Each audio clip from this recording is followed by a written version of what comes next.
Hey kiddos, in this video we're going to go over how to calculate or how to measure volume of rectangular prisms.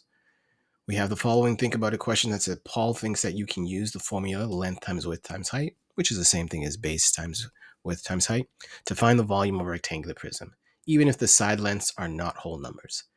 He found the volume of the rectangular prism below by multiplying 1.5 by 1 and then by 2 and got a volume of 3 cubic inches.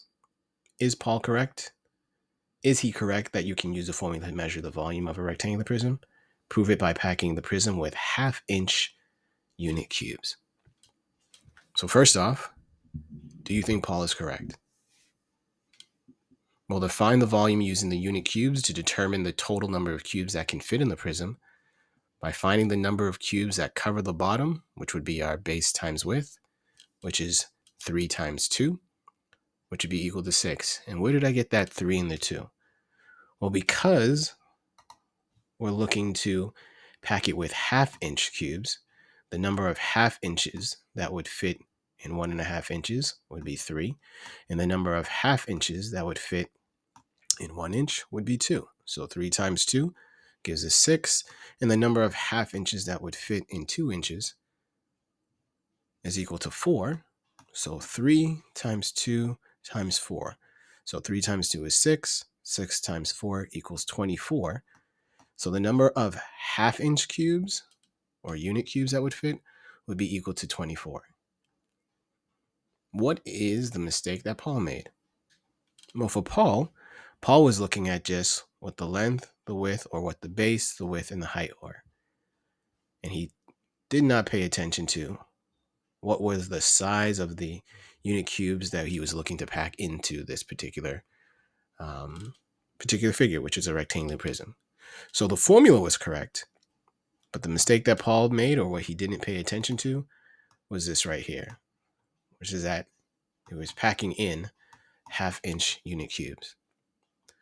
So what's the thing that Paul wants to remember? Well, the volume formulas can be applied to rectangular prisms with fractional side lengths. So we can use that same formula, but we want to make sure that we're paying attention to when those units are not a full number or part of a number or a fraction of part of a whole, All right. So the thing you want to remember today, kiddos, is just that the volume formula of base times width times height or length times width times height can be applied, but we want to make sure that we're paying attention to our fractional side lengths. So what does that look like? What's an application or what's an example of that? Well, let's take a look at our interaction with new material. What's the volume for this rectangular prism? Well, the volume would be base times width times height, or 2 times 1.5 times 2.5. And because we're not told, or we're not told specifically that it's fractional units that we're packing, we can just multiply base times width times height. So it'd be 2 times 1.5, or 1.5, times 2.5. So when we multiply 2 times 1/2 times 2.5, 2 times 1/2 is equal to 3, and 3 times 2.5 is equal to 7.5, or 7.5. So the volume for this rectangular prism would be 7.5 inches cubed, or 7.5 cubic inches. So what's the volume of this rectangular prism?